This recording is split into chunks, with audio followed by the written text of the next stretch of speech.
અડાજણ બદ્રીનારાયણ મંદિર પાસે મેટ્રોની કામગીરી સ્થાનિક વિસ્તારોમાં લોકોએ વિરોધ નોંધાવ્યો હતો અને આ વિષયમાં મેટ્રો સ્ટેશન અને પિલરના કારણે પડનારી ટ્રાફિક સમસ્યાને લઈ વિરોધ દર્શાવવામાં આવ્યો હતો।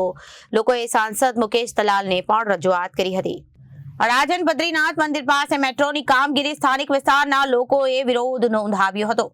ભવિષ્યમાં મેટ્રો સ્ટેશન અને પિલરના કારણે પડનારી ટ્રાફિક સમસ્યાને લઈને વિરોધ દર્શાવવામાં આવ્યો હતો। લોકોએ સાંસદ મુકેશ દલાલને રજૂઆત કરી। રજૂઆત બાદ સાંસદ મુકેશ દલાલે સ્થળની મુલાકાત લીધી અને મેટ્રોના અધિકારીઓ અને સ્થાનિક લોકો, કોર્પોરેટર અને સ્થાનિક સોસાયટીના પ્રમુખ હાજર રહ્યા હતા। અડાજણમાં જે મેટ્રોની કામગીરી ચાલી રહી છે ત્યાં બદ્રીનારાયણ મંદિર પાસે એક એલિવેટરના બધું બની રહ્યું છે, તો ત્યાં આગળ સ્થાનિક લોકોને એક શંકા હતી કે અહીં બનવાથી મોટી ગાડી વળાંકમાં કોઈ પ્રશ્ન ઉપસ્થિત થશે, એટલે આથી અધિકારીઓને મેં સ્થળ પર બોલાવ્યા હતા।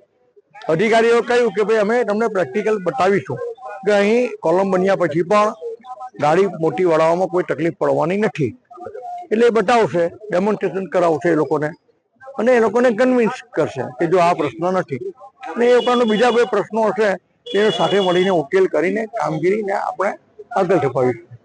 ખાસ કરીને વાત કરવામાં આવે તો અહીંયાથી પિલર પસાર થઈ રહ્યા છે, સોસાયટી માટે પાર્કિંગ માટે પણ એક અવરોધ ઊભો થઈ રહ્યો છે। પાર્કિંગને પિલરને કારણે પાર્કિંગ નથી, પિલરને કારણે પાર્કિંગની સમસ્યા નથી, પણ મેટ્રો સ્ટેશન આવે છે ત્યારે સ્વાભાવિક જ છે કોઈ પણ જગ્યાએ મેટ્રો સ્ટેશન માટે પાર્કિંગનું તો એ રહેવાનું જ છે, એટલે એનો એક ઉકેલ જે પણ કંઈક હશે તે ઉકેલ આપણે અધિકારીઓ ચર્ચા કરીને આપણે આગળ વધીશું।